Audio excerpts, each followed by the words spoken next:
o'zing bor yoki barpas.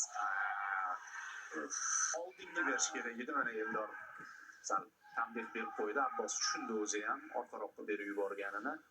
Mayli, lekin yaxshi, o'ziga ishonch bilan kirib Ostonga bermoqchi bo'ldi-da, Ostonni qulayroq deb sanadi shekilli.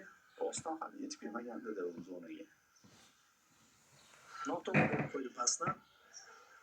Yorib kira olardi nazarimda. Eldormi? O'zi yo'lak orqali.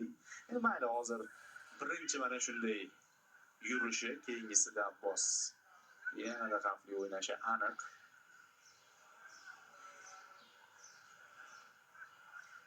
To'p nazorati Niderlandlarda. Markazda olib qo'yishga bo'lgan urinishlar kuzatilyapti ko'proq bizda. Ya'ni sal yuqoriroqda olganimiz ma'qul. Boyagi himoyadan olayotgandik. Bo'limning o'rtasiga keldik, 23-daqiqa. Asosan Frenkie de Jong hujumda belgilar beryapti Niderlandiyada. Boya Van Dijk edi ko'proq. Yana Virgilga pas. Yana bitta tarafi Xayrullo aka, o'yinning mana shu vaqtda o'tkazilishi